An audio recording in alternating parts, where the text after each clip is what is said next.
भगवत गीता कड़वा सच जिंदगी का अध्याय 1। हरे कृष्ण कृष्ण कृष्ण हरे हरे, हरे राम राम राम हरे हरे। केवल एक ही कार्य हो, भगवान की सेवा। भगवत गीता महाभारत का अमृत है और इसे भगवान कृष्ण अर्थात मूल रूप से भगवान विष्णु ने स्वयं सुनाया है। भगवत गीता भगवान के मुख से निकलती है और गंगा भगवान के चरण कमलों से निकली है। यह गीतोपनिषद भगवत गीता जो समस्त उपनिषदों का अर्थ है, गाय की तरह है और ग्वाल बाल के रूप में विख्यात भगवान कृष्ण इस गाय को दूह रहे हैं। अर्जुन बछड़े के समान है और सारे विद्वान तथा शुद्ध भक्त भगवत गीता के अमृतमय दूध को पीने वाले हैं।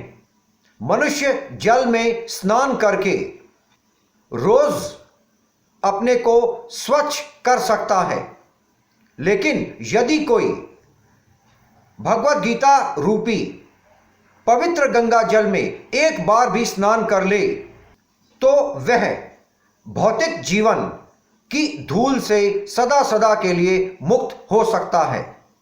क्योंकि भगवत गीता भगवान के मुख से निकलती है, अतएव किसी अन्य वैदिक साहित्य को पढ़ने की आवश्यकता नहीं रहती।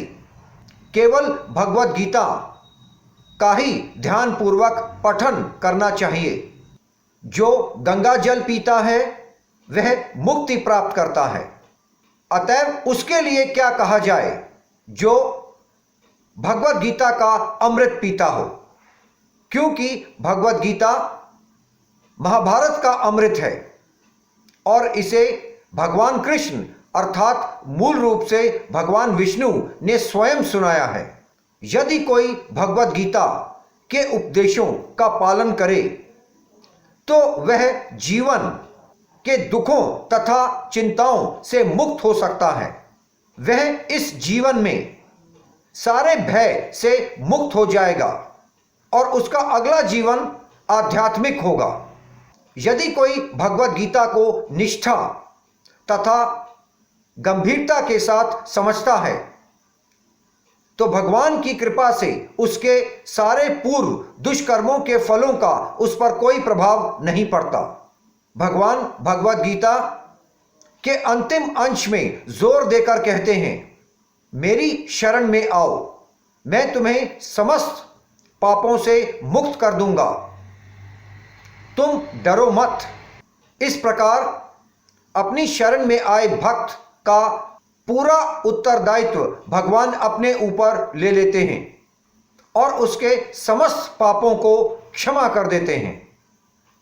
जिंदगी की सीख नंबर 1। धृतराष्ट्र ने कहा, हे संजय, धर्म भूमि कुरुक्षेत्र में युद्ध के विचार से एकत्र हुए मेरे तथा पांडु के पुत्रों ने क्या किया। जिंदगी की सीख नंबर 2। जिस प्रकार मनुष्य पुराने वस्त्रों को त्याग कर नए वस्त्र धारण करता है, उसी प्रकार आत्मा पुराने तथा व्यर्थ के शरीरों को त्याग कर नवीन भौतिक शरीर धारण करता है। जिंदगी की सीख नंबर 3। प्रत्येक व्यक्ति भौतिक शरीर रूपी रथ पर यात्री है और बुद्धि इसका सारथी है। मन लगाम है और इंद्रियां घोड़े हैं। इस प्रकार मन तथा इंद्रियों की संगति से यह आत्मा सुख या दुख का भोगता है। जिंदगी की सीख नंबर 4। संसार के समस्त भौतिक कार्यकलाप प्रकृति के गुणों के अधीन संपन्न होते हैं। यद्यपि प्रकृति के गुण परमेश्वर कृष्ण से उद्भूत हैं, फिर भी भगवान कृष्ण उनके अधीन नहीं होते। जिंदगी की सीख नंबर 5। कम बुद्धि वाले व्यक्ति देवताओं से अनुग्रह पाने की आशा करते हैं और ऐसी वस्तुएं प्राप्त करते हैं जो अस्थायी होती हैं। और मृत्यु के समय समाप्त हो जाती हैं। वास्तव में ये सारे लाभ भगवान द्वारा ही प्रदान किए जाते हैं। जिंदगी की सीख नंबर 6, योग में सिद्ध योगी अपने शरीर को त्यागने के स्थान तथा समय की व्यवस्था कर सकते हैं। अन्य मनुष्यों का इस पर कोई वश नहीं होता। जिंदगी की सीख नंबर 7, मैं समस्त आध्यात्मिक तथा भौतिक जगतों का कारण हूं। प्रत्येक वस्तु मुझ से ही उद्भूत है। जो बुद्धिमान यह भली भांति जानते हैं वे मेरी प्रेम भक्ति में लगते हैं और हृदय से पूरी तरह मेरी पूजा में तत्पर होते हैं। जिंदगी की सीख नंबर 8, विश्व रूप दर्शन कर स्तब्ध हुए अर्जुन ने कहा, हे विश्वेश्वर, हे विश्व रूप, मैं आपके शरीर में अनेकानेक हाथ, पेट, मुख तथा आंखें देख रहा हूं जो सर्वत्र फैले हुए हैं और जिनका अंत नहीं है। आप में न अंत दिखता है, न मध्य और न आरंभ। जिंदगी की सीख नंबर 9, भौतिक जगत रूपी वृक्ष आध्यात्मिक जगत रूपी वास्तविक वृक्ष का प्रतिबिंब मात्र है। इस भौतिक जगत रूपी वृक्ष में आसक्त रहने वाले मनुष्य की मुक्ति की कोई संभावना नहीं रहती।